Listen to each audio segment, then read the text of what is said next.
Hello everyone. So let's start solving today's problem. Nth Catalan number, and in this problem we have been given number n and we have to find nth Catalan number. So this Catalan number is similar to the Fibonacci number, in which the only difference is we have a Catalan series. So let's look at the Catalan series and learn what is going on. So here is a series of Catalan numbers, and this goes on and on till infinity. So this usually starts from the third element. So here it's 2. Okay. So the formula of calculating the nth Catalan number is, suppose we are finding out for the second Catalan number, means n2. So it is n1 multiplied by n naught, which means here if we are finding out for 2, so let x denotes 2 right now, and we have n1. n1 is nothing but 1, and n0 is nothing but 1 as well, plus 1 multiplied by 1. So this is nothing but 2, right? So that's how we got our first Catalan number, which is n2. Now let's find it for n3. So for n3, it would be, so let me erase first this. So n3 is 5, okay? So let us now assume let n3 is x. So it would be n2 multiplied by n1, right? Product of these two, which is nothing but 2, plus product of these two, right? Means n0 and n1. So it is 1, plus the product of this 2 and this 1. Okay. So this is again 2. So we have 5 as result. So let's now look at the formula of recursion, since we will be first solving this problem using brute force recursion. So if I is 0, so I am starting from n, okay? Our I is starting from n, and if my I is 0 or 1, we will return 1, okay? As you can see, for 0 and 1, we have 1 as a result. Now, in the else part, we declare an answer variable and we iterate from 0 to I. So from, so suppose, let's consider the case where n equals to 2. So we had 1, 1 and 2 as series, right? So this is 1, this is 2, this is 2. So we start from 0, okay? Now, answer plus equals 2.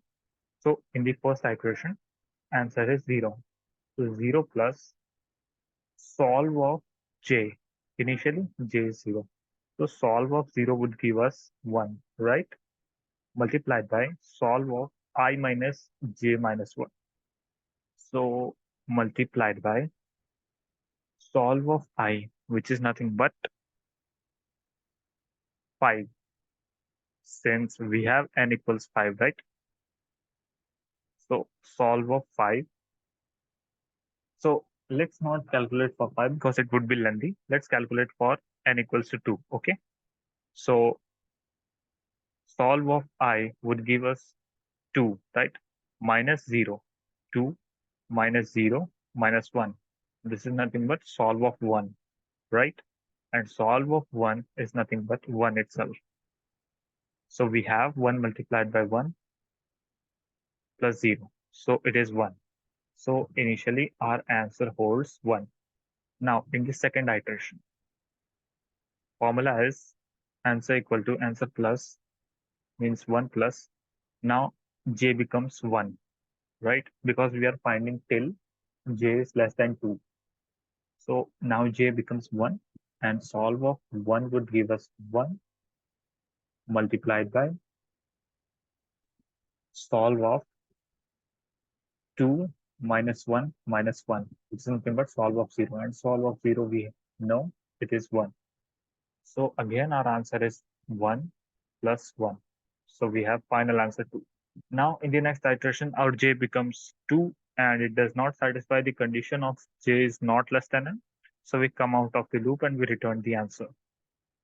So the key of solving this problem was to calculate the formula of the Catalan number.